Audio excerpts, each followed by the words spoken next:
Hello, this is the Watchdog, and welcome back to Fun with Watches. If watches weren't fun, you'd only need one. Today we're going to review the Sanda 3207.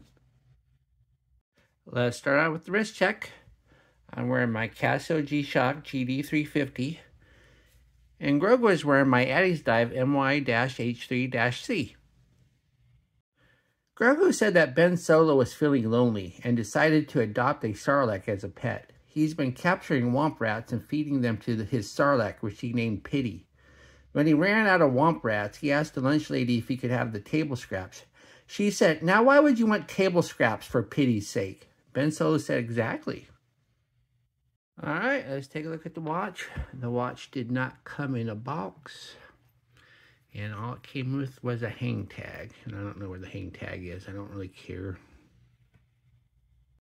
This is a Swatch homage. You might ask, who needs a Swatch homage, because they aren't that expensive anyway and easily obtainable unless you want certain boutique exclusives and don't live anywhere near a Swatch boutique. But then again, you might also ask, who needs a Swatch? After the quartz crisis, the phrase Swiss watch became associated with luxury because that is the only way the Swiss watch industry could survive, since accuracy and reliability was no longer a selling point. Back in the 80s, during the MTV generation, the world was introduced to Swatch, which took Swiss luxury cred and applied it to plastic quartz watches. So if a cheap plastic quartz watch is what you want, then at $11, Sanda has a cheap plastic quartz watch for you. Unfortunately, this watch has one big fatal flaw, and if you haven't noticed the elephant in the room in this montage video, I will soon point it out to you. This watch comes in 6 colorways, and instead of describing them, I'll just show you a picture. The watch is 41 millimeters at the case, 47 millimeters lug to lug. It's 11.2 millimeters thick if you include this dome crystal. Has a 20 millimeter lug width, but it's the Swatch style with these inner lugs. And only weighs 33 grams on the supplied silicone strap, so it's light as a feather. This is the part where I usually talk about the bezel, but this watch doesn't have a bezel. No bezel.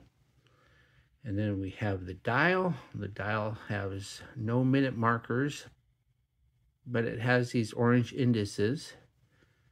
And it looks like the second hand does not hit them all right exactly in the middle. And then we have the loomed hands, and the second hand is not loomed. And there is no date. And I don't think there's there's no ghost date either.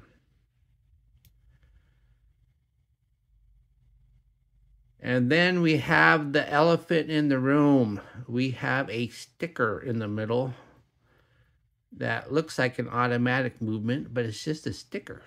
I mean, I've had quartz watches before with fake gears and stuff, but this is just a poorly printed sticker of an automatic movement, and it looks horrible. I mean, I don't know what they were thinking. It kind of ruins the watch altogether, because it just looks like somebody printed it out on this 20-year-old inkjet printer on just plain paper, not even photo paper. It's terrible.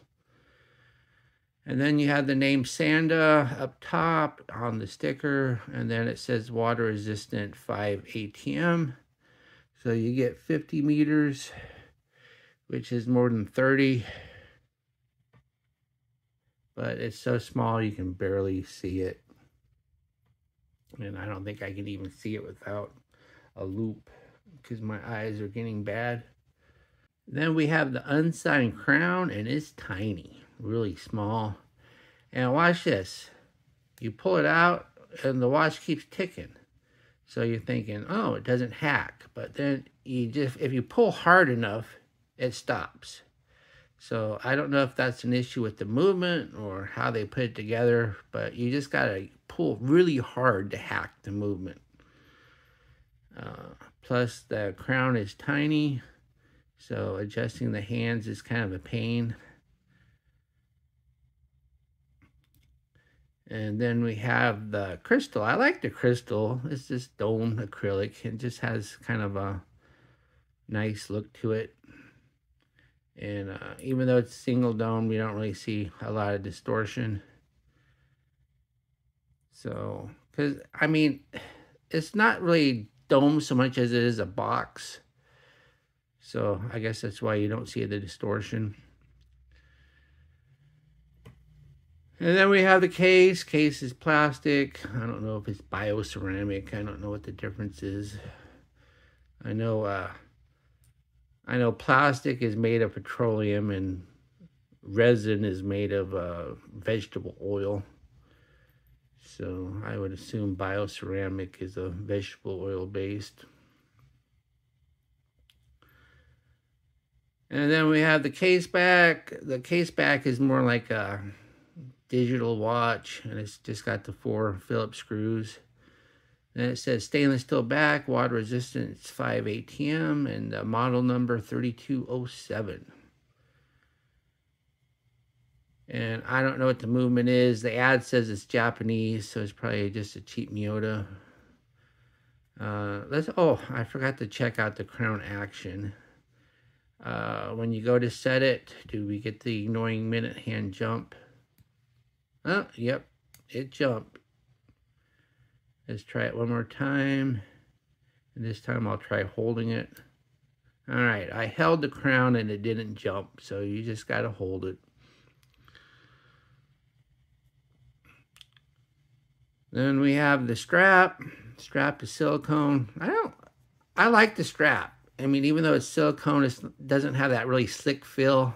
So it feels a little bit more rubbery, or actually plasticky, than typical silicone. It's not all spongy and mushy. So I like the strap. It actually has a metal buckle, and it's signed. Prong's a little loose, but this thing's so light, you don't need something super sturdy. Then you have 2 keepers, and they're both floating. There's no little nibs to keep the first one in place.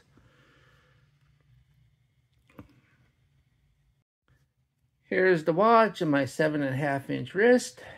It looks nice. It wears nice. It wears nice and flat. It's super light. You can barely tell it's on. And I have 4 notches left in both directions. So you can wear this if you have an 8.5, or you can wear it if you have a 6.5, without having to cut more holes. And there is plenty of room for a few more holes if you do have to cut them. And this is the swatch style of strap. So if you want another strap, you have to make sure you get a swatch style one. And I don't know if a swatch one will fit or not. I don't have any swatches. I've never had one before, and so I can't compare it with a real swatch strap. I could have bought one from Amazon for this review, but I didn't want to spend the money. Here we are in the Lume room. There is no index Lume, but there is Lume on the major hands. So let's give it a shot.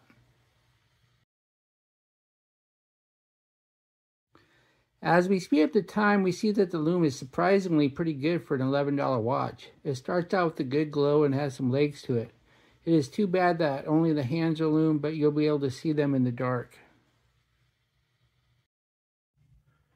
What do I like about this watch? Well, I like the looks and the color scheme.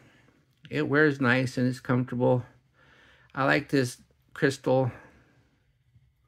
And it's light as a feather. And the hand Lume is pretty good for an $11 watch. What are my gripes and groans? Well, I have one huge major gripe and groan, and that's this stupid movement sticker. It just looks terrible. Why would they do that? Why didn't they just leave it blank? Or, you know, they went with a kind of a baseball theme. Why didn't they put some baseball stitching or something? Anything other than a fake, this poorly printed picture of a automatic movement. Why would they do that? It's just terrible. I don't like the tiny crown and the fact that you have to really yank it hard to hack it. And having swatch style lugs is going to limit your strap options. Do I recommend this watch? Well, if it wasn't for this poorly done, stupid picture of an automatic movement, I would say yes. But since it has this sticker, I can't recommend a watch with a sticker movement. I just can't do it. Well, thank you for watching my review of the Sanda 3207, and I will be back with another review. Be sure and like and subscribe to my channel. Bye.